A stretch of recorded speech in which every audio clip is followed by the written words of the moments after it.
श्री गुरुभ्यो नमः।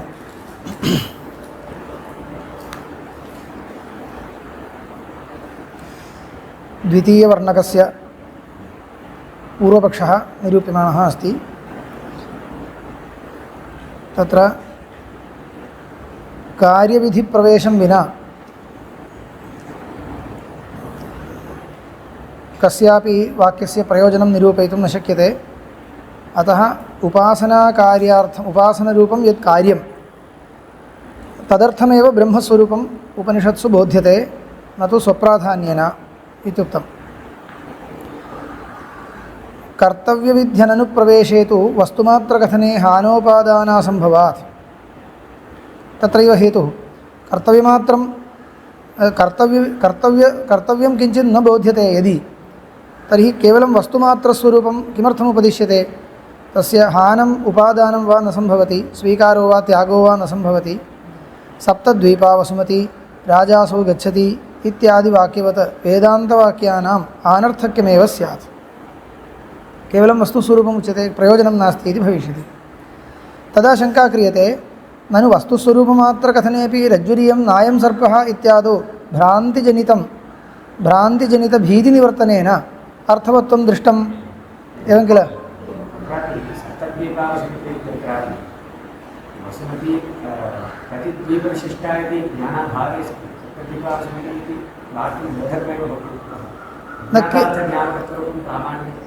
किमर्थमिति, किमर्थम् उपदेशस्य प्रयोजनं किमिति? वाक्यानां प्रामाण्यसिद्ध्यर्थम् अनधिगतार्थकत्वम् अबाधितार्थकत्वम् द्वयमात्रं न पर्याप्तं, प्रयोजनवत्वं च अपेक्षते बोध्यमानस्य अर्थस्य।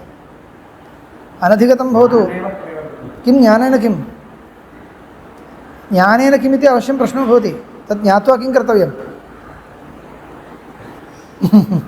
तत् ज्ञात्वा किं कर्तव्यमिति अवश्यं वक्तव्यं स्यात्। किमपि अवश्यं वक्तव्यमेव। तत्सम्बन्धि किञ्चित् अदृष्टार्थं वा दृष्टार्थं वा किञ्चित् कर्म तत्सम्बन्धि भवेत्। दृष्टद्वारा वा अदृष्टद्वारा वा फलजनकं किमपि कर्म तत्सम्बन्धि कर्तव्यं स्यात्, नो चेत् तस्य उपयोगो नास्ति। तदानीं शङ्का प्रसिद्धा इयं शङ्का, रज्जुरियं नायं सर्पः इत्यादौ उपदेशं श्रुत्वा ज्ञानमात्रेण भीतिनिवृत्तिः भ्रान्तिजनितभीतिनिवर्तनेन इत्युक्ते तद् अज्ञानेन कश्चन अनर्थः लोके जायते, तन्निवृत्तिः फलम् इति यदि भवति तर्हि सार्थकम् इति दृष्टं। तथा इह अपि असंसार्य आत्मवस्तुकथनेन संसारित्वभ्रान्तिनिवर्तनेन अर्थवत्वं स्यात्। एवं किल इति चेत् स्यादेतदेवम् एवं स्यात् भवदुक्तरीत्या। यदि रज्जुस्वरूपश्रवणे इव सर्पभ्रान्तिः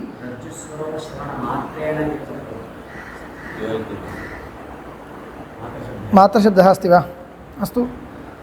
यदि रज्जुस्वरूपश्रवणे इव सर्पभ्रान्तिः संसारित्वभ्रान्तिः तत् उभयथा पाठः भवतु। संसारित्वभ्रान्तिः ब्रह्मस्वरूपश्रवणमात्रेण निवर्तेत न तु निवर्तते इति। रज्जुस्वरूपश्रवणेन तत्र सर्पभ्रान्तिः निवर्तते। अत्र तु ब्रह्मस्वरूपश्रवणम् अस्माभिः कृतं, संसारित्वभ्रान्तिः नैव निवर्तते किल? तदेव तत्रापि अत्र आपाततः एव इयं शङ्कायाः उत्तरम् अस्माभिः ज्ञायते। तत्रापि स्वरूपश्रवणमात्रेण कदाचित् न निवर्तते, परोक्षनिश्चयः एव जायते। अपरोक्षस्वरूपज्ञानं तत्रापि अपेक्षते। अत्रापि अपेक्षते, तथैव स्थितिरस्ति। एवं अत्र तु मननं कर्तव्यमिति उच्यते, तत्रापि मननं कदाचित् कर्तव्यं स्यात्। यदा अस्य अनेन उपदिष्टं तु तदेव, परन्तु तत् सम्यक् स्याद् वा इति एवम् अत्र एवं मानान्तरविरोधशङ्का यदि भवति तत्रापि किञ्चित् अधिकम् आलोचनीयं स्यात् खलु। यद्यपि स्वल्पो विषयः, तथापि तत्र किञ्चित् आलोचनीयं कदाचित् स्यात्।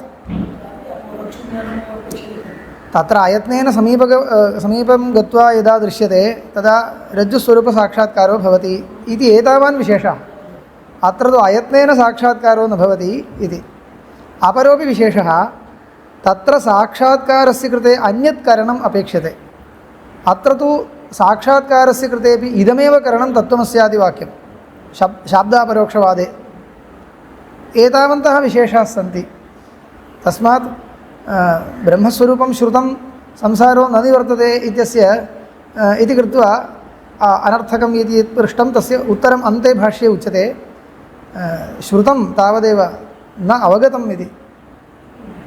श्रुतं न अवगतम् इत्यस्य आशयः अविद्यानिवर्तकः साक्षात्कारो, अविद्यानिवर्तकं यादृशं ज्ञानं तादृशं ज्ञानं नोत्पन्नम् इति।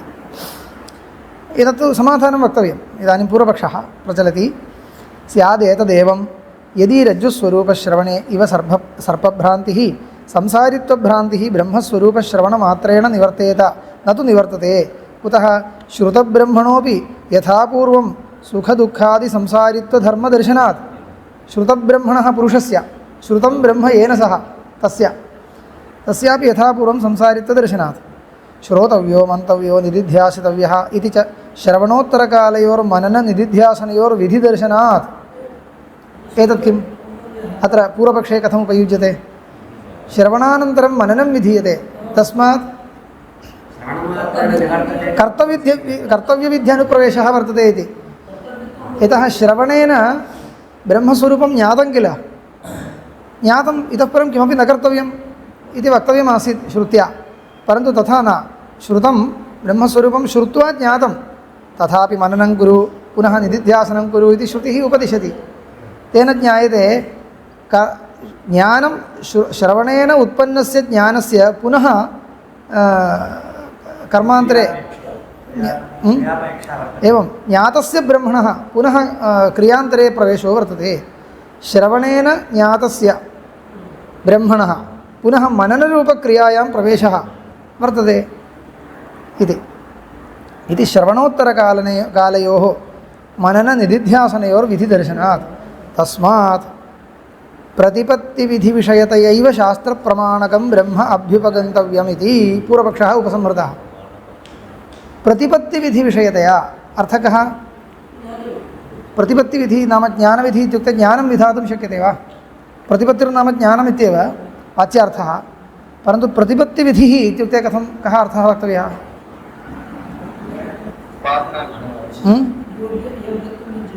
उपासनविधिः इति अर्थो वक्तव्यः।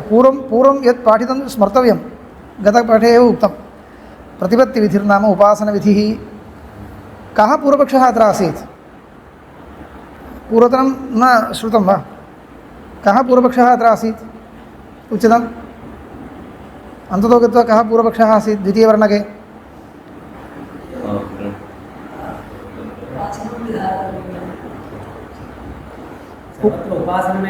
उपासनमेव विधीयते। सारांशं वदन्तु। उपासनमेव सर्वत्र विधीयते। उपासनस्य कृते किम् उपास्यम् इति वक्तव्यं खलु? तदर्थं ब्रह्मस्वरूपम् उपदिश्यते। तच्च उपदिश्यमानं ब्रह्मस्वरूपं नित्यशुद्धबुद्धमुक्तस्वभावं ब्रह्मैव भवतु। तदपि तत् एवञ्च नित्यशुद्धबुद्धमुक्तस्वभावं ब्रह्म शास्त्रप्रमाणकम् इति तु अहम् अङ्गीकरोमि, परन्तु किमर्थं तस्य स्वरूपम् उपदिश्यते इत्युक्ते उपासनार्थम्। उपासनेन किं भवति? अदृष्टं भवति, अदृष्टेन किं भवति? मोक्षो भवति। एवम् अस्तु, अयमेव पूर्वपक्षः। अत्राभिधीयते इति समाधानग्रन्थः आरभ्यते। तत्र मुख्यः एकः अंशः मया आरम्भे उच्यते, भाष्ये तु अनन्तरं पश्यामः। यूपाहवनीयादिन्यायेन इत्युक्तं, तस्य समाधानम् आदौ ज्ञातव्यं। यूपाहवनीयादि उपदेशन्यायेन इत्युक्तं किल? सः कः न्यायः आसीत्? यूपस्य स्वरूपम् उपदिशति वेदः, आहवनीयाग्नेः स्वरूपम् उपदिशति, परन्तु तस्य स्वरूपोपदेशाय न, किन्तु तत्सम्बन्धि कार्यविधानाय। परन्तु यद्यपि कार्यविधाने एव वाक्यस्य तात्पर्यं, तथापि तस्माद् वाक्यात् यूपस्वरूपं सिद्ध्यति किल, आहवनीयस्वरूपं सिद्ध्यति किल। तद्वदेव अत्रापि सत्यं ज्ञानमनन्तम् इत्यादि ब्रह्मस्वरूपोपदेशः न ब्रह्मस्वरूपज्ञापनमात्राय, किन्तु तत्सम्बन्धी उपासनाय। तथापि ब्रह्मस्वरूपं यादृशं भवतां विवक्षितं तादृशमेव वेदान्तवाक्येभ्यः सिद्ध्यति इति अहम् अङ्गीकरोमि। कार्यविधिप्रवेशं च कल्पयिष्यामि। को दोषः? अयमेव पूर्वपक्षिणां न्यायः आसीत्। तस्य न्यायस्य वैलक्षण्यं वक्तव्यं। सः न्यायः अत्र किमर्थं न भवति इति पश्यन्तु। वाक्यस्य तत्र तात्पर्यं विनापि तत् सिद्ध्यति इति वक्तव्यं किल। यूपाहवनीयादिस्वरूपोपदेशकस्य शास्त्रस्य तत्र तात्पर्यं नास्ति, अन्यत्रैव तात्पर्यं, परन्तु तदर्थं किल इदमुच्यते, तस्मात् तत् सिद्ध्यति इति वक्तव्यं। तदर्थम् उच्यते इति कृत्वा तद्वदत्र वक्तुं न शक्यते। किमर्थम्? अत्र कीदृशं ब्रह्मस्वरूपं सिद्ध्यति इति भवता उपपादयितुं यत्नः क्रियते। शुद्धं निष्प्रपञ्चं ब्रह्मस्वरूपं, शुद्धं ब्रह्मस्वरूपं सिद्ध्यति इति वक्तव्यं। शुद्धं ब्रह्मस्वरूपं यदि साधयितुं वेदान्तवाक्यं प्रवर्तते तदा झटिति प्रत्यक्षादिविरोधो भवति। प्रत्यक्षादिविरोधो भवति। तर्हि तत्र प्रत्यक्षविरोधः कोऽपि नास्ति। यूपस्य स्वरूपम् एतादृशम् इत्युक्ते को विरोधः? मानान्तरविरोधः अस्ति वा? आहवनीयस्य स्वरूपम् एतादृशम् इत्युक्ते मानान्तरविरोधो नास्ति। तत्र मानान्तरस्य सम्बन्धः एव नास्ति। अत्र ब्रह्मस्वरूपं केवलं स्वरूपं यद्यपि श्रुत्यैकवेद्यं, परन्तु तत्र प्रत्यक्षस्य प्रवेशः कुत्र भवति? निष्प्रपञ्चत्वम् इति विशेषणमस्ति किल।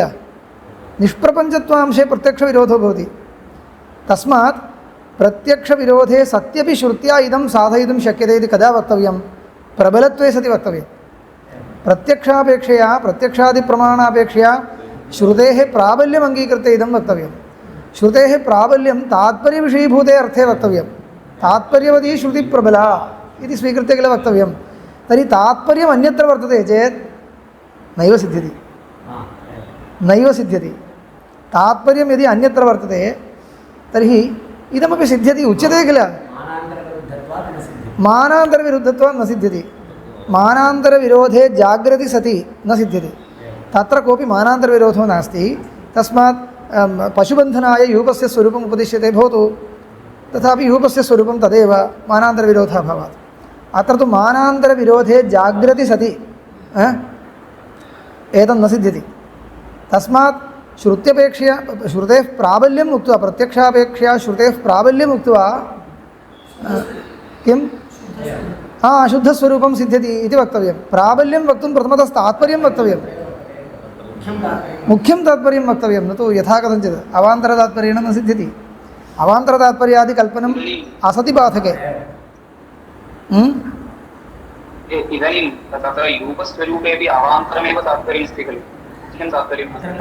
सत्यं तात्पर्यं नास्ति इति भामतीकाराणां रीतिः, अवान्तरतात्पर्यम् अस्ति इति विवरणकाराणां रीतिः।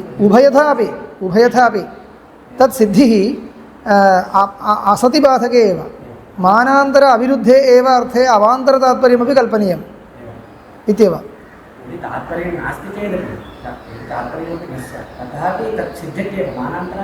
सत्यं मानान्तर अविरुद्धत्वात् सिद्ध्यति इति भामतीकाराः वदन्ति। भामतीकारप्रक्रियायां देवताधिकरणन्यायः तथा अस्ति। अस्तु, उभयथापि मानान्तरविरुद्धं च अंशं किञ्चित् साधयितुं यदि श्रुतिः प्रवर्तते तर्हि अवश्यं तत्र तात्पर्यवत्वं वक्तव्यम् इति कृत्वा यूपाहवनीयादिन्यायेन अत्र न सम्भवति। अतः उपासनाविधौ एव तात्पर्यम् इति मन्यताम्। तर्हि उपासनविधिस्तु वस्तुस्वरूपम् अनादाय अपि प्रवर्तयितुं उपासने प्रवर्तको भवति। आरोपितं धर्मम् अपि उपासितुं शक्यते किल। धर्मोपि आरोपितरूपेणापि उपासनं तु सम्भवति। तस्मात् उपासनविधेः प्रवृत्त्यर्थं यदुच्यते तद् वास्तविकमेव भवेत् इति कोऽपि निर्बन्धो नास्ति इति क्लेशः। अतः उपासनविधौ एव तात्पर्यं तथापि सिद्ध्यति इति कथनम् अयुक्तम्। अयं मुख्यः अंशः मनसि प्रथमतः स्थापनीयः। अनन्तरं तु भाष्यकारेण क्रमेण तत्र प्रवेशः क्रियते। आदौ इतः परं वेगेन पठितुं शक्यते, पठनमात्रेण स्पष्टं भवति। प्रथमतः दोषं वदन्तु, भवद्भिः कः दोषः उच्यते। इदानीम् उपासनार्थमेव उच्यते। इदानीं मया यदुक्तं तद् अस्तु, एतदपेक्षया प्रथमतः वक्तव्यः दोषः। उपासनार्थमेव ब्रह्मस्वरूपम् उपदिश्यते, उपासनेन अदृष्टं भवति, अदृष्टेन मोक्षो भवति इत्युक्ते कः दोषः? मोक्षस्य कार्यत्वेन अनित्यत्वं स्यात्। इदमेव खलु प्रथमतः वक्तव्यं, तदेव भाष्यकारेण उच्यते। अत्राभिधीयते। इदानीम् अहं पठामि, यत्र स्पष्टता नास्ति तत्रैव व्याख्यानं वेगेन अग्रे गच्छति। अत्राभिधीयते न कर्म ब्रह्म विद्या फलयोर्वैलक्षण्यात् इति। अत्र इदं पूर्वपक्षिणा अन्ते एव उक्तमासीत्। अत्र पश्यतु, पूर्वं किञ्चित् पश्यतु। ननु इह जिज्ञास्य वैलक्षण्यम् उक्तं, कर्मकाण्डे भव्यो धर्मः जिज्ञास्यः, इह तु भूतं ब्रह्म, भूतं नित्यनिर्वृत्तं ब्रह्म जिज्ञास्यमिति। तत्र धर्मज्ञानफलात् अनुष्ठानापेक्षात् विलक्षणं ब्रह्मज्ञानफलं भवितुमर्हति इति पृष्ट्वा नार्हति एवं भवितुं कार्यविधिप्रयुक्तस्यैव उपदेशदर्शनात् आत्मा वार्ये द्रष्टव्यः, आत्मानमेव उपासीत, एवं कार्यविधयः तत्र दृश्यन्ते इति उक्तं। तस्य खण्डनं क्रियते, तथा न। कर्म ब्रह्म विद्या फलयोर्वैलक्षण्यात्। विद्यायां वैलक्षण्यं वर्तते, फलेपि वैलक्षण्यमस्ति, सर्वथा वैलक्षण्यमस्ति। कथम् इति विस्तरेण व्याख्यानं क्रियते। शारीरं वाचिकं मानसञ्च कर्म श्रुतिस्मृतिसिद्धं धर्माख्यं। धर्मो नाम त्रिविधं, शारीरं मानसं वाचिकं, त्रिविधं श्रुतिसिद्धं धर्माख्यं। यद्विषया जिज्ञासा अथातो धर्मजिज्ञासा इति सूत्रिता। अधर्मोऽपि हिंसादिः प्रतिषेधचोदनालक्षणत्वात् जिज्ञास्यः परिहाराय।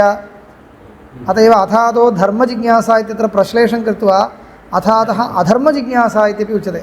अधर्मोऽपि जिज्ञास्यः परिहाराय न कर्तव्यम् इति एतदर्थम्। आम् अवश्यं।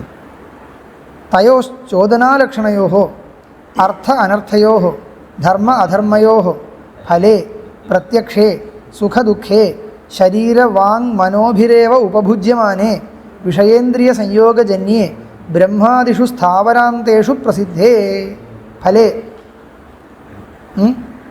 धर्माधर्मयोः फले द्विवचनं, फलं फले, धर्माधर्मयोः फले प्रसिद्धे।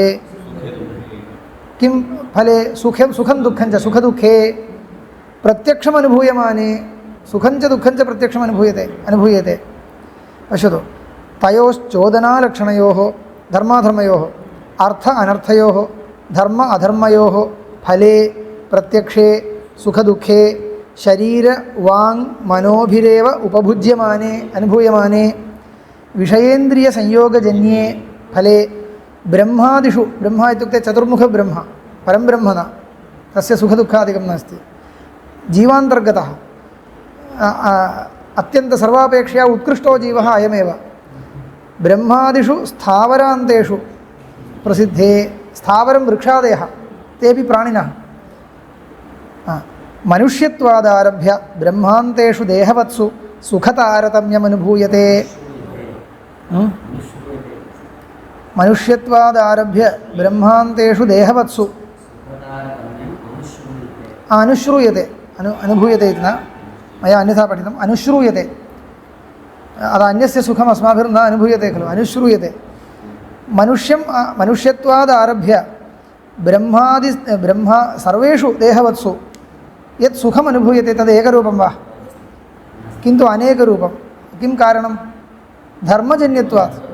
किं वक्तुम् आगच्छन्ति भाष्यकाराः इत्युक्ते, मोक्षोऽपि यदि एवम् अदृष्टजन्यः स्यात् तर्हि धर्मजन्यत्वमेव भवति। तर्हि एकस्य उपासनम् अत्यन्तं प्रकृष्टम्, अपरस्य उपासनम् ईषत् न्यूनं, तर्हि तज्जन्यफले अपि अतिशयः स्यात्। तथा च मोक्षस्य एकरूपता न स्यात्। कस्यचित् मोक्षः उत्कृष्टः, अन्यस्य मोक्षः अपकृष्टः इति भविष्यति किल, तद् वक्तुम् आरभ्यते। ततश्च तद्धेतोर्धर्मस्य तारतम्यं गम्यते। मनुष्यादारभ्य इत्येव तत् धर्मीप्रधाननिर्देशः। मनुष्यत्वादारभ्य मनुष्यसामान्यम् आरभ्य इति अभिप्रायेण तथा लिख्यते। मनुष्यान् आरभ्य इत्येव, मनुष्यसामान्यम् इति विवक्षया मनुष्यत्वशब्दः प्रयुज्यते। सुखं आरभ्य ब्रह्मान्तेषु देहवत्सु न देहः अस्ति किल देहवत्सु इत्युक्तं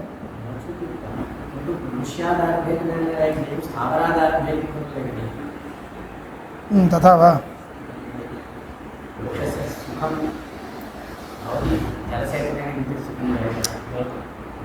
अनभिव्यक्तं सुखं भवति अन्येषामपि अभिव्यक्तं सुखम् आरभ्य उक्तं स्यात् तत्र अन्येषां सुखं नास्ति इति विवक्षा नास्ति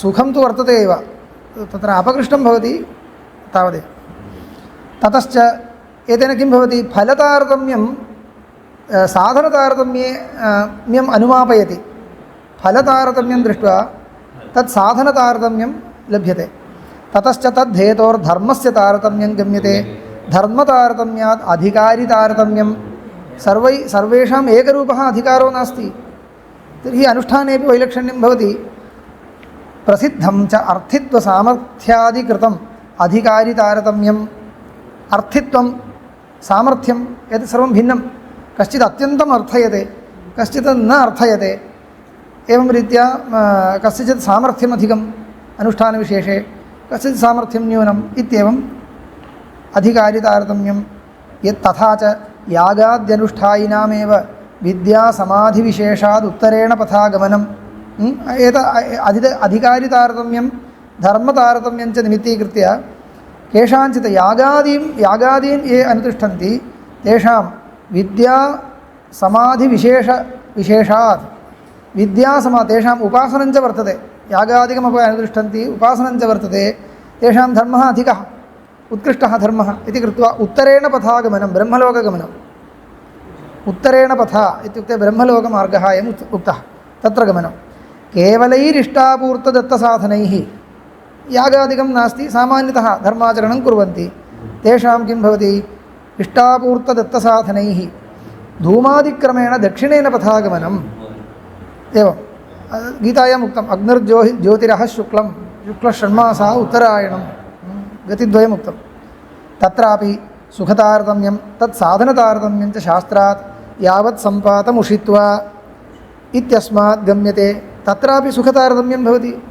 यावत् सम्पातमुषित्वा सम्पातो नाम कर्मफलं यावत्पर्यन्तं स्वर्गलोके सुखानुभवाय कर्म अवशिष्यते तावत्पर्यन्तं तत्र उषित्वा अवशिष्टेन अत्र पुनः मर्त्यलोकम् आयान्ति इत्यस्मात् गम्यते तथा मनुष्यादिषु नारकस्थावरान्तेषु सुखलवश्चोदनालक्षणधर्मसाध्यः एव अत्र स्थावरान्तेषु लिखितं मनुष्यादिषु स्थावरान्तेषु नरकपर्यन्तं दुःखलोकाः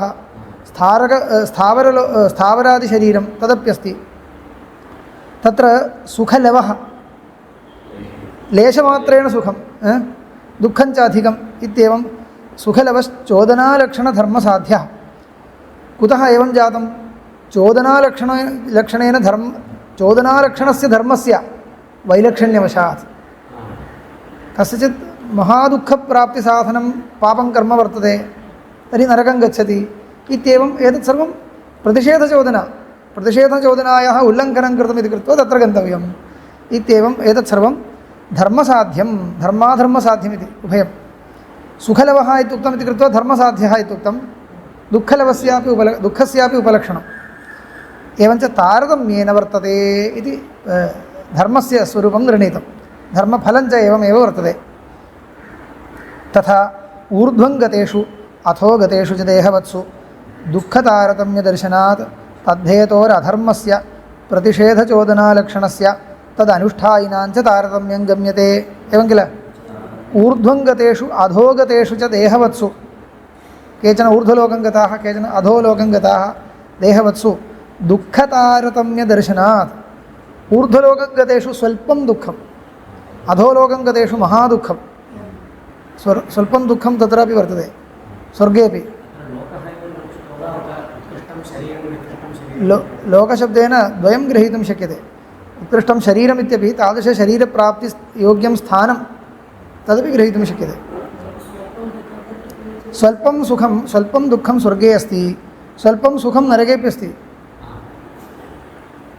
अन्ततो गत्वा इदं चिन्तयतु स्वर्गिणाम् इदं सुखं परिसमाप्यते इति दुःखं भवति खलु इदमपि सुखं कालान्तरे अवश्यं परिसमाप्यते, एतत् त्यक्त्वा गन्तव्यं भविष्यति मम इत्यालोच्य दुःखं भवति खलु।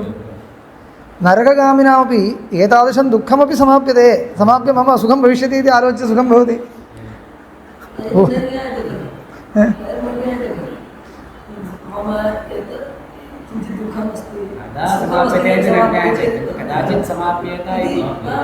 किं नास्ति इत्युक्ते साधनानुष्ठानकृतं दुःखं नास्ति इत्येव। स्वर्गे दुःखसम्बन्धो नास्ति इत्युक्ते मध्ये सुखप्राप्त्यर्थं तत्र गत्वा साधनं किमपि नानुष्ठातव्यम्।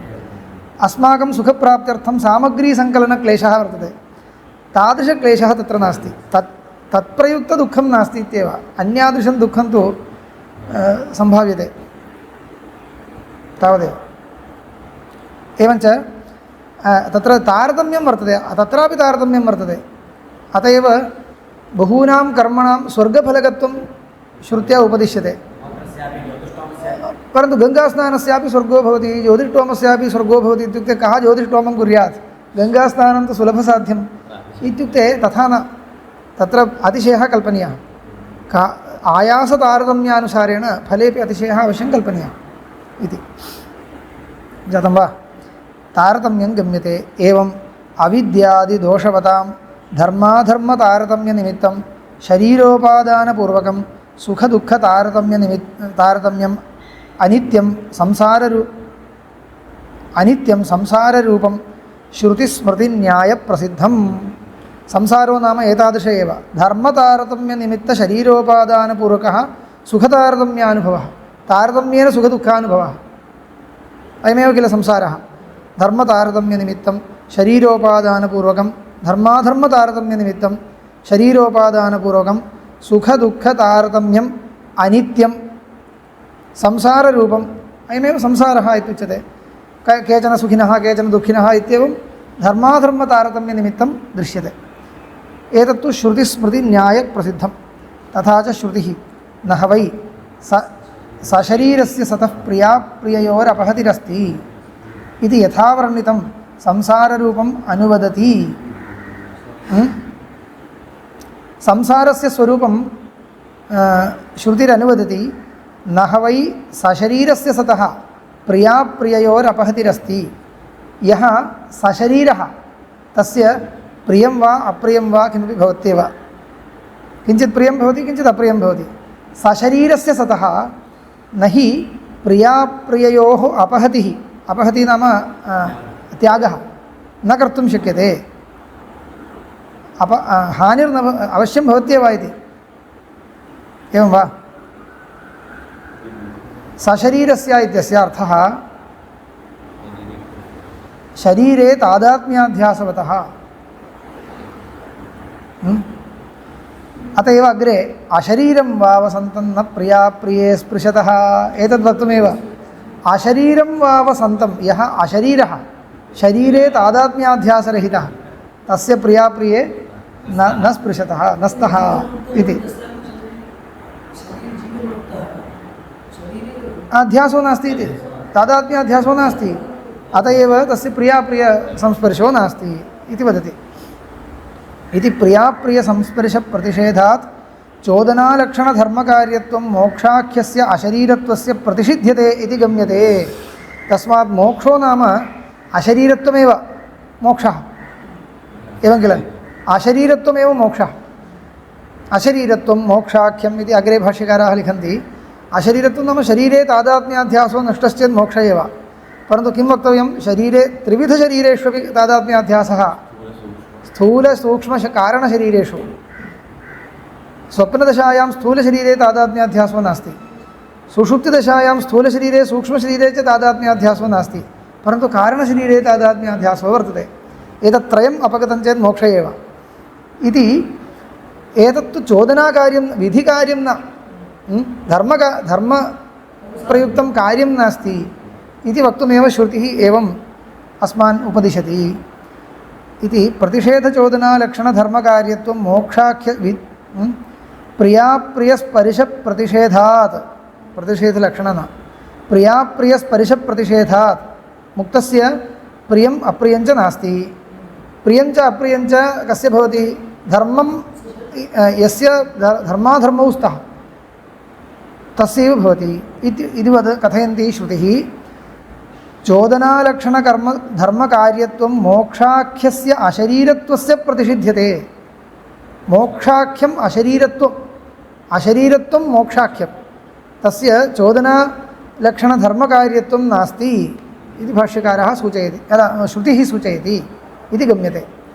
धर्मकार्यत्वे हि प्रियाप्रियसंस्पर्शन प्रतिषेधो नोपपद्यते। यदि मोक्षोपि धर्मस्य कार्यं स्यात् तर्हि अवश्यं प्रियं वा अप्रियं वा द्वयम् उच्चावचभावेन भवत्येव। अशरीरत्वमेव धर्मकार्यम् इदानीं पृच्छति पूर्वपक्षी, अशरीरत्वमेव धर्मकार्यम् अस्तु, अशरीरत्वमेव मोक्षः इति भवता उक्तं, समीचीनं, तथैव स्वीक्रियतां। तदेव धर्मकार्यम् इत्यस्तु। न तस्य स्वाभाविकत्वात् तत् कार्यमेव न भवति इति। आत्मनः तादात्म्येन शरीरसम्बन्धाभावः खलु अशरीरत्वं, तादात्म्येन शरीराध्यासाभावः अयम् आत्मनः स्वभावः। शरीरतादात्म्य अध्यासः खलु विशेषः। आत्मनः स्वरूपे शरीरतादात्म्यं वर्तते वा? नास्ति। तर्हि शरीरतादात्म्यरहितमेव आत्मनः स्वरूपं, तत्तु कार्यं न, शरीरतादात्म्य अध्यासस्तु कार्यं। तस्मात् तद् धर्मकार्यम् इति वक्तुं न शक्यते। अशरीरत्वस्यैव धर्मकार्य, अशरीरत्वमेव धर्मकार्यमिति चेत् न, तस्य स्वाभाविकत्वात्। अशरीरं शरीरेषु अनवस्थेष्वस्थितं महान्तं विभुमात्मानं मत्वा धीरो न शोचति। कठोपनिषत् ज्ञायते। अप्राणो ह्यमनः शुभ्रः असङ्गो ह्ययं पुरुषः इत्यादि श्रुतिभ्यः, आभ्यश्रुतिभ्यः किं ज्ञायते? अशरीरत्वं स्वाभाविकम् इति ज्ञायते। कुतः? श्रुतिः स्वाभाविकं विशेषणं ददाति। अशरीरं शरीरेषु, शरीरेषु अशरीरम् इति, अशरीरत्वम् आत्मनः स्वाभाविकम् इति रीत्या विशेषणं ददाति। अपि च अप्राणो ह्यमनः शुभ्रः, अनेन अप्राणत्वं सूक्ष्मशरीराभावो दर्शितः। असङ्गो ह्ययं पुरुषः इति अत्र इदमपि केनापि सङ्गो नास्ति इत्यनेन अविद्यासङ्गोऽपि वस्तुतो नास्ति इति योजयितुं शक्यते इत्यादि श्रुतिभ्यः। अत एव अनुष्ठेयकार्यफलविलक्षणम् अनुष्ठेयकर्मफलविलक्षणं मोक्षाख्यम् अशरीरत्वं नित्यम् इति सिद्धं। मोक्षो नित्यः न उत्पाद्यः। अनुष्ठेयकर्मविलक्षणत्वं च सिद्धम्। अनुष्ठेयकर्मफलविलक्षणत्वं, कर्मफलं न इदं। तत्र इदानीं शङ्का क्रियते, नित्यम् इति स्वीक्रियतां, तत्र कूटस्थनित्यत्वम् अपेक्षते वा, परिणामिनित्यत्वं भवतु इति एका शङ्का। नित्यत्वं नाम परिणामिनित्यं कूटस्थनित्यम् इति द्वेधा प्रसिद्धं। परिणामिनित्यत्वं यत्र उच्यते तत्र क्रियायाः सम्बन्धः सम्भवति। यथा मृत् घटाकारेण परिणमते, अनन्तरं शरावाकारेण परिणमते, अनन्तरं पुनः अन्याकारेण परिणमते, सर्वदापि मृद् अस्ति किल, मृत् अनुवर्तते। मृत् केनचित् रूपेण अनुवर्तमाना अपि परिणामं प्राप्नोति। मृदः स्वरूपोच्छेदो न जातः। एवञ्च बहुधा परिणामं प्राप्नुवन्ती अपि मृत् स्वरूपोच्छेदं न प्राप्नोति इति कृत्वा नित्यम् इति उच्यते। मृत् नित्या इत्युक्ते एवं रूपेण अनेकथा परिणममाना अपि मृत् वर्तते इति कृत्वा सा नित्या इति इयं परिणामिनित्यता इत्युच्यते। कूटस्थनित्यता इति आत्मनः यादृशी नित्यता, आत्मनः परिणामो नास्ति। तर्हि इदानीं मोक्षस्य आत्मस्वरूपत्वे, मोक्षस्य आत्मस्वरूपत्वं वक्तव्यं, परिणामिनित्यत्वं भवतु इति कश्चन पृच्छति। तर्हि क्रियासम्बन्धः वक्तुं शक्यते इति, तत् खण्डनीयम्। एवं न भवति, आत्मनः कूटस्थनित्यत्वं वक्तव्यं।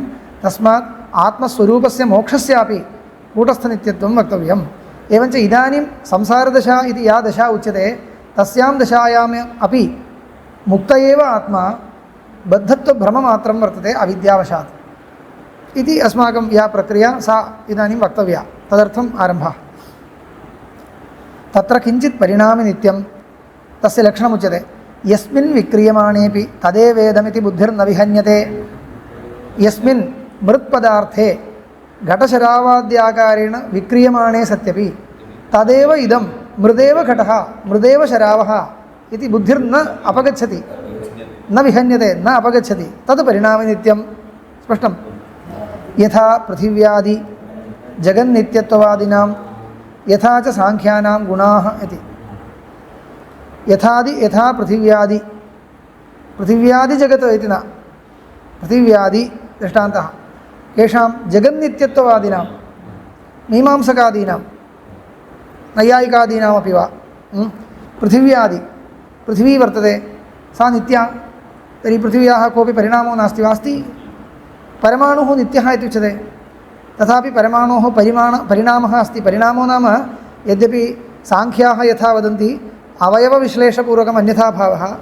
सः परमाणुर्नास्ति परन्तु कश्चन विशेषः तत्र जायते खलु परमाणुद्वयेन द्वणुकं द्विणुकं त्रिणुकं चतुर्णुकम् इति किञ्चित् तत्र वैलक्षण्यं भविष्यति परमाणुद्वयं तथैव न तिष्ठति परन्तु परमाणुः नित्यः इति उच्यते एतत् केषां जगन्नित्यत्ववादिनां परमाणुः नित्यः इत्यादि व्यवहारः कूटस्थनित्यत्वाभिप्रायेण न तत्र बहुविधाः विशेषाः जायन्ते तथापि नित्यः इति यथा च सांख्यानां गुणाः त्रयो गुणाः त्रयो न सत्त्वं रजस्तमः तद् बौद्धानां पञ्चस्कन्धाः बौद्धानां सांख्यानां त्रयः गुणाः सांख्यानां गुणाः इत्युक्ते गुणः इति नैयायिकरीत्या न स्वीकर्तव्यं गुणी एव गुणशब्देन उच्यते अचेतनप्रधानं सत्त्वरजस्तमो गुणानां साम्यावस्था इति उच्यते सत्त्वरजस्तमो गुणा एव गुणशब्देन द्रव्यं गुणः इति एवं विभागो मास्तु गुणशब्देन द्रव्यमेव उच्यते तैः तद् वस्तुगत्या सांख्यानां गुणाः इत्यनेन अचेतनप्रधानम् इति स्वीक्रियते मूलप्रकृतेः अनेकधा परिणामाः जायन्ते परन्तु मूलप्रकृतिस्तु अस्ति इति इदं परिणामिनित्यत्वम् इति उच्यते इदमेव आत्मनः अस्तु वा इत्युक्ते न इदं तु पारमार्थिकं कूटस्थं नित्यं व्योमवत् सर्वव्यापि सर्वविक्रियारहितं नित्यतृप्तं निरवयवं स्वयं ज्योतिस्वभावं यत्र धर्माधर्मौ सह कार्येण कालत्रयं नोपावर्तेते तदेतदशरीरत्वं मोक्षाख्यम् इदम् इत्यनेन अशरीरत्वम् उच्यते आत्मा इति न अशरीरत्वं खलु आत्मा एव परन्तु अशरीरत्वम् इति शब्दः प्रकृतः अस्ति अशरीरत्वम् आत्मनः स्वभावभूतम् अशरीरत्वम् अत्र विवक्षितम् अतः इदम् इति किमर्थं निर्देशः इत्युक्ते अशरीरत्वं पुरस्कृत्य इदम् इति अशरीरत्वं नित्यं कीदृशं पारमार्थिकं सर्वदा वर्तते कालत्रयाबाध्यं कूटस्थं कूटवन् निर्विकारं परिणामो नास्ति व्योमवत् सर्वव्यापि परिच्छिन्नवृत्तिकं न सर्वविक्रियारहितं नित्यतृप्तं निरवयवं स्वयं ज्योतिस्वभावं यत्र धर्माधर्मौ वस्तुगत्या आत्मनः विशेषणमेव अशरीरत्वस्य विशेषणम् इव निर्दिश्यते परन्तु आत्मनः विशेषणमेव अशरीरत्वं नाम आत्मस्वरूपमेव इति कृत्वा तथा निर्देशः यत्र धर्माधर्मौ सह कार्येण धर्माधर्मयोः कार्यं सुखं दुःखं च कार्येण सह न उपावर्तेते यस्मिन् आत्मनि धर्माधर्मौ न वर्तेते न उपावर्तेते इत्युक्ते न वर्तेते इत्यर्थः कथं कार्येण सह कार्यमपि न वर्तते धर्माधर्मौ अपि न कदा किञ्चित् काले इति न कदापि न वर्तेते परमार्थतो न वर्तेते इति तदेतद् अशरीरत्वं मोक्षाख्यम् अन्यत्र धर्मादन्यत्राधर्मादन्यत्रास्मात् कृताकृतात् अन्यत्र भूताच्च भव्याच्च यत्तत् इत्यादि श्रुतिभ्यः कठोपनिषद्वाक्यं प्रसिद्धम् अतः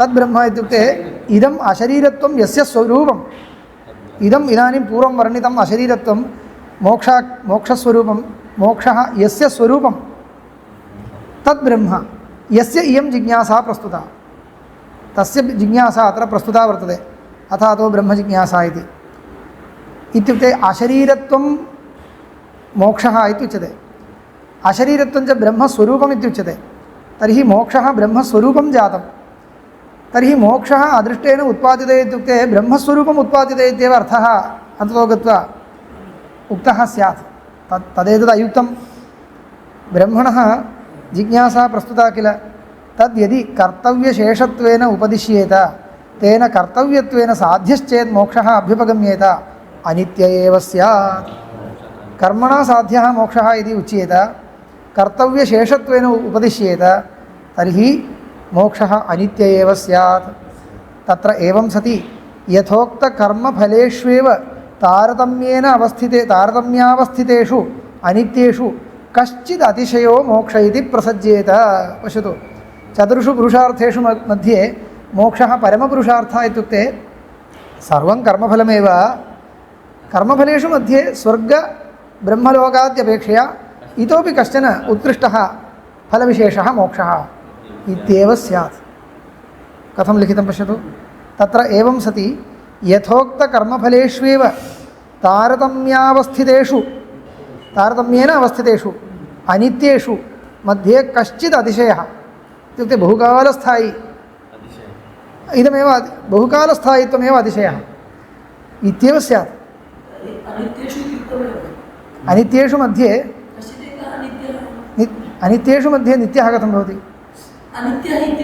अनित्य एव चिरकालस्थायित्वेन आपेक्षिकनित्यत्वमेव मोक्षस्य उक्तं स्यात् न तु मुख्यं नित्यत्वम् इति प्रसज्येत तथैव अस्तु इति न वक्तव्यं नित्यश्च मोक्षः सर्वैर्मोक्षवादिभिरभ्युपगम्यते सर्वेपि दार्शनिकाः नित्यं मोक्षं निरूपयन्ति अतः न कर्तव्यशेषत्वेन ब्रह्मोपदेशो युक्तः इदानीं मोक्षस्तु कर्मजन्यं फलम् इत्युच्यते चेत् ब्रह्मैव तथा इत्युक्तं स्यात्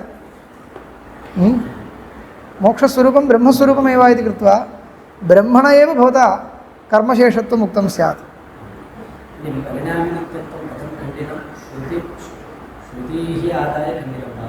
तदेव न प्रदर्शिता युक्तिरपि प्रदर्शयितुं शक्यते इदानीं साक्षात् श्रुतिरेव प्रदर्शिता ब्रह्मस्वरूपम् एवं नास्ति मोक्षः एवं नास्ति इति एवञ्च कर्तव्यशेषत्वेन ब्रह्मोपदेशो न युक्तः कर्तव्यशेषत्वेन मोक्षोपदेशः यदि क्रियते तर्हि कर्तव्यशेषत्वेन ब्रह्मोपदेशे एव भवता कृतः स्यात् सः न युक्तः अपि च ब्रह्मवेद ब्रह्मैव भवति क्षीयन्ते चास्य कर्माणि तस्मिन् दृष्टे परावरे आनन्दं ब्रह्मणो विद्वान् न बिभेति कुतश्चन अभयं वै जनकप्राप्तोऽसि तद् आत्मानम् एव अवेद अहं ब्रह्मास्मि इति तस्मात् तत् सर्वम् अभवत् तत्र को मोहः कः शोकः एकत्वमनुपश्यतः इत्येवमाद्याः श्रुतयः ब्रह्मविद्यानन्तरं मोक्षं दर्शयन्त्यः सा मध्ये कार्यान्तरं वारयन्ति तत्र ब्रह्मविद्यानन्तरं मोक्षं दर्शयन्त्यः इमाः श्रुतयः ब्रह्मविद्या अनन्तरं नाम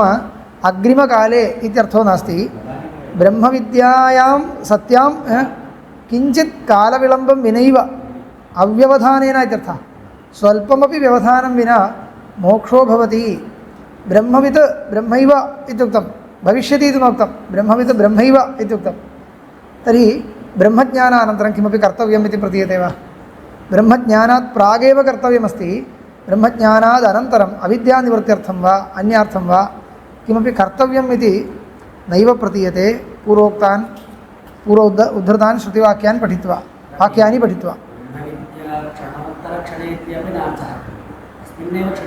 तदेव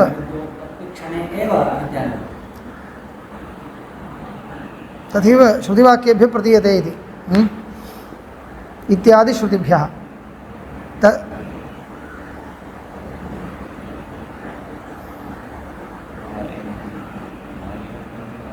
ब्रह्म पश्यन्तु पुनः वाक्यानि पश्यन्तु तस्मिन् अर्थे उपयुज्यन्ते वा इति ब्रह्मवेद ब्रह्मैव भवति उक्तं मध्ये कार्यान्तरं नापेक्षते इति लभ्यते क्षीयन्ते चास्य कर्माणि तस्मिन् दृष्टे परावरे साक्षात्कारे जाते कर्माणि क्षीयन्ते इत्युक्तं तर्हि कर्तव्यं मध्ये नास्ति इति ज्ञायते आनन्दं ब्रह्मणो विद्वान् न बिभेति कुतश्चन इतः परं भयस्य अवकाशः एव नास्ति अभयं वै जनकप्राप्तोऽसि श्रवणमात्रेण त्वम् अभयं प्राप्तः इति वदति तद् आत्मानम् अवेत् अहं ब्रह्मास्मि इति तस्मात् तत् सर्वम् अभवत् इति सर्वात्मभावः उक्तः तत्र को मोहः कः शोकः एकत्वमनुपश्यतः इत्येवमाद्याः श्रुतयः ब्रह्मविद्यानन्तरं मोक्षं दर्शयन्त्यः मध्ये कार्यान्तरं वारयन्ति तथा तद्धैतत् पश्यन् ऋषिर्वामदेवः प्रतिपेदे अहं मनुरभवं सूर्यश्च इति ब्रह्मदर्शन सर्वात्मभावयोर्मध्ये कर्तव्यान्तरवारणाय उदाहार्यम् इदमपि उदाहर्तुं शक्यते ब्रह्मसाक्षात्कारो जातो वा तस्मिन्नेव क्षणे अयं सर्वात्मभावं प्राप्नोति आत्मभेदस्य इतः परम् अवकाशः एव नास्ति आध्यासिकः आत्मभेदो निवृत्तः यथा तिष्ठन् गायति इति तिष्ठति गायत्योर्मध्ये तत्कर्तृकं कार्यान्तरं नास्ति इति गम्यते एवं किल तद्धैतत् पश्यन् ऋषिर्वामदेवः प्रतिपेदे अहं मनुराभवं सूर्यश्च पश्यन् प्रतिपेदे आत्मस्वरूपं पश्यन् ऋषिः स्वस्य सर्वात्मत्वम् अवगतवान् इति अहमेव मनुः अहमेव सूर्यः अहमेव इति सर्वात्मत्वं नाम भेदभावः कुत्रापि नास्ति इति तस्य प्रतीतिरुत्पन्ना इति कथं प्रथमतः ज्ञातम् अनन्तरम् इति नोक्तं पश्यन् प्रतिपेदे इत्युक्तं लोके उदाहरणम् अयं तिष्ठन् गायति इत्युक्ते अनन्तरम् इति प्रतीतिर्न भवति तिष्ठन् गायति उपविशन् भुङ्क्ते इत्युक्ते पूर्वमेव उपवेशनं भवति नास्ति इति न परन्तु सा विवक्षा इदानीं नास्ति उपविशन् भुङ्क्ते कुत्र अस्ति सः उपविशन् भुङ्क्ते इत्युक्ते उपवेशनानन्तरं भुङ्क्ते इति विवक्षा नास्ति इत्येतदर्थं तदर्थं तिष्ठन् गायति इति तिष्ठति प्राप्तवान् इत्यर्थः प्रतिपेदे इत्यस्य पश्यन् इत्यस्य ज्ञातवान् इत्यर्थः जानन् प्राप्तवान्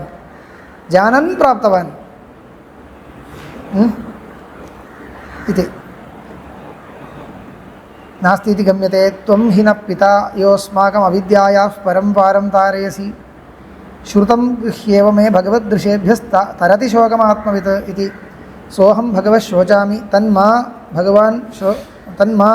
भगवान् शोकस्य परम्पारं तारयतु इदं सर्वं युष्माभिः तस्मै मृदितकषायाय तमसः परम्पारं दर्शयति भगवान् सनत्कुमारः इति चैवमाद्याः श्रुतयः मोक्षप्रतिबन्धनिवृत्तिमात्रमेव अज्ञानस्य आत्मज्ञानस्य फलं दर्शयन्ति आत्मज्ञानस्य किं फलम् इत्युक्ते मोक्षे यः प्रतिबन्धः अविद्यारूपः प्रतिबन्धः तस्य अपनयमात्रं कर्तव्यं मोक्षस्तु स्वभावसिद्धः स्वयमेव आविर्भवति इत्यत्र इमानि वाक्यानि उदाहर्तव्यानि तत्र भाष्ये किञ्चित् उक्त्वा इत्याद्याः श्रुतयः यदा उच्यते तत्र तस्या उदाहृताः सुश्रुतिषु तद् सः अंशः अस्ति वा इति द्रष्टव्यं किल इदानीं किमुक्तं प्रतिबन्ध अपनयमात्रं कर्तव्यम् इति एतदर्थं श्रुतयः उदाहृताः त्वं हि नः पिता यः अस्माकम् अविद्यायाः परम्पारं तारयसि इति अत्र नारदः सनत्कुमारं स्तौति प्रश्नोपनिषदि आगच्छति प्रश्नोपनिषदि अस्ति तत्र नारदसनत्कुमारयोर्नास्ति तत्र किमस्ति उपदेशश्रवणमात्रेण अविद्यानिवृत्तिः बाधा जाता इति उच्यते श्रुतम् अत्रापि श्रुतं हि एव मे भगवद्दृशेभ्यः इत्युक्ते भवादृशेभ्यः इत्यर्थः भवशब्दस्थाने भगवच्छब्दः भगवद्दृशेभ्यः श्रुतं ह्येव मे तरति शोकमात्मवित् इति आत्मवित् शोकं तरति इति भवादृशानां सकाशात् मया श्रुतं सः अहं भगवः इति सम्बोधनं हे भगवन् अहं शोचामि तन्मा मा इत्युक्ते माम् इत्यर्थः मा तादृशं मां भगवान् शोकस्य परं तारयतु इति तेन प्रार्थना कृता इदम् अत्र सनत्कुमारस्य सकाशे नारदेन प्रार्थना कृता तस्मै मृदितकषायाय तमसः परं दर्शयति भगवान्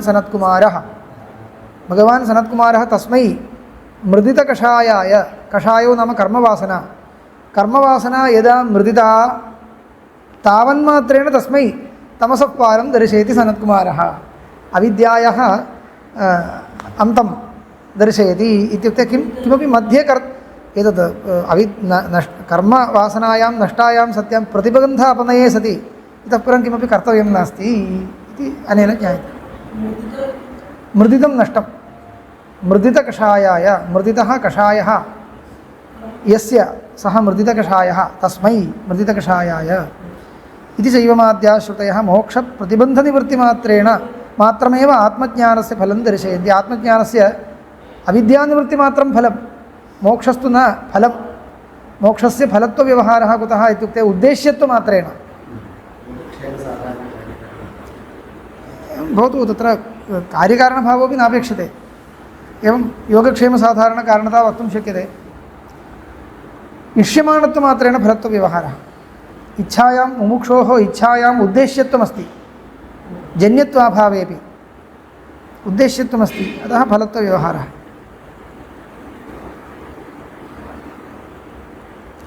एकां पङ्क्तिं पठित्वा समापयामि तथा च आचार्यप्रणीतं न्यायोपबृंहितं सूत्रं दुःखजन्म प्रवृत्तिदोषमिथ्याज्ञानानाम् उत्तरोत्तरापाये तदनन्तरापायादपवर्गः न्यायसूत्रम् आचार्यप्रणीतं गौतमाचार्यप्रणीतं गौतमः भगवता गौतमेन प्रणीतं न्यायोपबृंहितं सूत्रं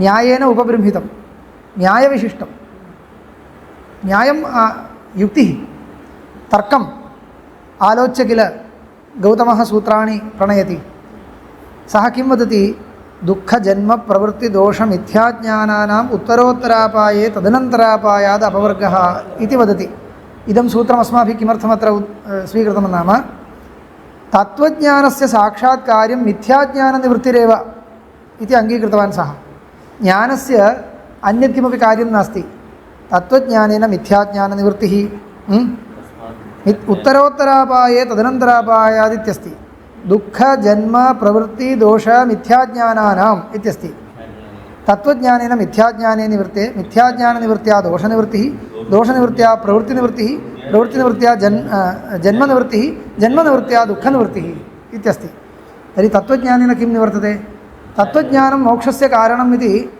तैरपि अङ्गीक्रियते परन्तु अङ्गीकृत्यापि किं कृतं तत्त्वज्ञानेन मोक्षो भवति इत्युक्ते मोक्षो नाम कः नैयायिकमते दुःखध्वंसः तर्हि तत्त्वज्ञानेन दुःखध्वंसो भवति इति वक्तव्यमासीत् परन्तु तथा नोच्यते तत्त्वज्ञानेन मिथ्याज्ञानस्य नाशो भवति इत्येव साक्षात् उक्तं कुतः तदेव वक्तुं शक्यते तत्रैव तर्को वर्तते तत्त्वज्ञानेन दुःखध्वंसो भवति इत्युक्ते तर्केण न युज्यते तत् तर्कविरुद्धं भवति तस्मात् न्यायशास्त्रज्ञोपि आचार्यः भगवान् गौतमः किं सूत्रयति तत्त्वज्ञानेन मोक्षः जायते इति नोच्यते मोक्षस्तु यद्यपि तेषां मते जन्यपदार्थः दुःखध्वंसरूपत्वात् जनयितुं शक्यते परन्तु तत्त्वज्ञानेन मोक्षो जन्यते इति उक्तं वा नोक्तं सूत्रेण नोक्तं तत्त्वज्ञानेन मिथ्याज्ञानध्वंसो भवति मिथ्याज्ञानध्वंसे सति स्वयमेव दोषनिवृत्तिर्भवति दोषनिवृत्तौ सत्यां स्वयमेव प्रवृत्तिनिवृत्तिर्भवति प्रवृत्तेः सकाशात् निवृत्तिर्भवति नाम प्रागभाव एव इतः परं प्रवृत्तिर्न भवति इत्यर्थः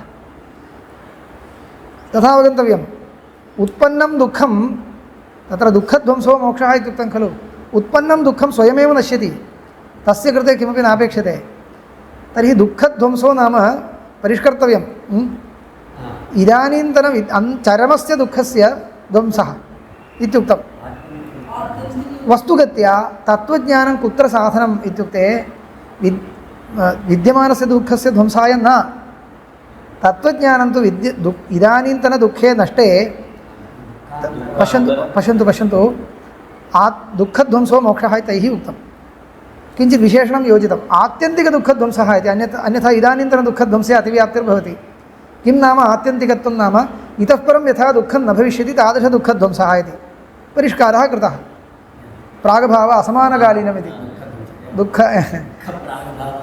असमानकालीनो दुःखध्वंसः अस्य अभिप्रायकः इतः परं दुःखं न भविष्यति तर्हि इतः परं दुःखं न भविष्यति चेदेव खलु इदानीन्तनदुःखध्वंसः आत्यन्तिको दुःखध्वंसः भवति। तर्हि इतः परं दुःखस्य अनुत्पत्त्यर्थं तत्त्वज्ञानस्य उपयोगः। इदमेव गौतमस्य अभिप्रेतं। तत्त्वज्ञानं यदि न स्यात् तर्हि मिथ्याज्ञानं तिष्ठति। मिथ्याज्ञानं यदि तिष्ठेत् तर्हि रागद्वेषादयः दोषाः तिष्ठन्ति। ते यदि तिष्ठन्ति तर्हि प्रवृत्तिस्तिष्ठति। प्रवृत्तिर्यदि तिष्ठति तर्हि जन्म भविष्यति। जन्म यदि भविष्यति तर्हि दुःखं भविष्यति। इदानीं विपरीतं चिन्तयतु। यदि तत्त्वज्ञानम् उत्पन्नं तर्हि तत्त्वज्ञानेन किं नष्टं? मिथ्याज्ञानं नष्टं। तत्र नाश्यनाशकभावः अस्ति। तत्त्वज्ञानेन मिथ्याज्ञानं नश्यति। नष्टे मिथ्याज्ञाने दोषस्य विद्यमानस्य दोषस्य प्रागेव निवृत्तिर्भवति। रागद्वेषादीनां क्षणिक आत्मविशेषगुणानां निवृत्त्यर्थं किमपि न कर्तव्यं। तत् स्वयमेव द्वितीयक्षणे तृतीयक्षणे नश्यति। किं तर्हि अपेक्षते? मिथ्याज्ञानं नष्टमिति कृत्वा इतः परं दोषो नोत्पद्यते। इतः परं दोषो नोत्पद्यते वा? तर्हि प्रवृत्तिर्नोत्पद्यते। तन्मूला प्रवृत्तिर्नोत्पद्यते। प्रवृत्तिर्नोत्पद्यते चेत् तन्मूलं जन्म न भविष्यति। यदि जन्म न भविष्यति तर्हि दुःखं न भविष्यति इति। तर्हि इतः परं दुःखान्तरस्य उत्पत्तिर्न भविष्यति इति कृत्वा इदानीन्तनो दुःखध्वंसः आत्यन्तिको जातः। आत्यन्तिकः इति इदानीं विशेषणं दातुं शक्यते इत्यभिप्रेत्य आत्यन्तिकदुःखध्वंसो मोक्षः इति तैः लक्षणं प्रणीतं। परन्तु एतावता आत्यन्तिकः दुःखध्वंसः तत्त्वज्ञानेन भवति इति न मन्तव्यं। तत्त्वज्ञानं तु मिथ्याज्ञानस्य निवृत्त्यै एव उपयुज्यते। दुःखध्वंसस्य आत्यन्तिकत्वव्यवस्थापनाय तत्त्वज्ञानम् अपेक्षते, न तु दुःखध्वंसाय। कुतः? दुःखस्य क्षणिक आत्मविशेषगुणत्वात् स्वयमेव तस्य नाशो भविष्यति। आत्यन्तिकत्वांशं व्यवस्थापयितुमेव तत्त्वज्ञानस्य अपेक्षा। एतत् वदन् सूत्रकारः किम् उक्तवान्? तत्त्वज्ञानं मिथ्याज्ञाननाशस्य कृते एव इत्येव। तर्हि अस्माभिः किमुच्यते? मिथ्याज्ञानं नाम अध्यासः।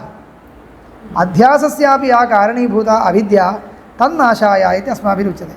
तदेव न्यायसिद्धं श्रुतिसिद्धञ्च इति कृत्वा तत्त्वज्ञानस्य अन्यः कोऽपि उपयोगो नास्ति। एवञ्च अविद्यानाशमात्रम् अस्माकम् अपेक्षते मोक्षस्य कृते। मोक्षस्तु स्वाभाविकः वर्तते इति कृत्वा यद्यपि गौतमेन उच्यमानं तत्त्वज्ञानम् अन्यादृशं तत् किमपि भवतु, आत्मस्वरूपज्ञानमेव तेनापि उच्यते मोक्षाय। परन्तु आत्मस्वरूपम् अन्यादृशं वर्तते। असङ्गम् आत्मस्वरूपं तैः न स्वीकृतं, तदस्तु। परन्तु अयं न्यायस्तु समीचीनः खलु। आत्मस्वरूपं किं भवतु, मिथ्याज्ञानस्य स्वरूपम् अन्यद् भवतु, सर्वं भवतु, परन्तु अयं न्यायः अस्माभिः आदर्तव्यः अस्ति। एतदर्थं तत् सूत्रम् उदाहृतं। मिथ्याज्ञानापायश्च ब्रह्मात्मैकत्वविज्ञानात् भवति। तत् किमर्थम् उक्तम् इत्युक्ते गौतमोक्तस्य तत्त्वज्ञानस्य अस्माभिः स्वीकारः न क्रियते। मिथ्याज्ञानस्य अपायः अस्माकं रीत्या कथं भवति? ब्रह्म आत्म एकत्वविज्ञानात् भवति। ब्रह्म आत्म एकत्वविज्ञानं तत्त्वज्ञानमिति गौतमेन न स्वीकृतं, मास्तु इति कृत्वा एकः अंशः समाप्तः। किं? मोक्षाख्यम् अशरीरत्वं नित्यम् इति वक्तव्यं, तस्मात् कर्मसाध्यत्वं न घटते। यदि उच्येत तर्हि उच्चावचभावापन्नं किमपि फलं मोक्षः इति स्यात्, तर्हि श्रुतिविरोधो भवति। अतः कार्यानुप्रवेशः ब्रह्मणः, ज्ञातस्य ब्रह्मणः पुनः कार्यानुप्रवेशः, उपासनायाम् अनुप्रवेशः उपास्यत्वम् इत्यर्थः। उपासनारूपकार्ये अनुप्रवेशो नाम उपास्यत्वम् इत्यर्थः। एतद् न विवक्षितं। ज्ञानात् प्रागेव उपासनं, ज्ञानानन्तरं तु उपासनस्य। एवञ्च उपासनाविधयः अनेकाः श्रूयन्ते खलु इत्युक्ते श्रूयन्ते, किं ज्ञानानन्तरम् इति वा? न, ज्ञानात्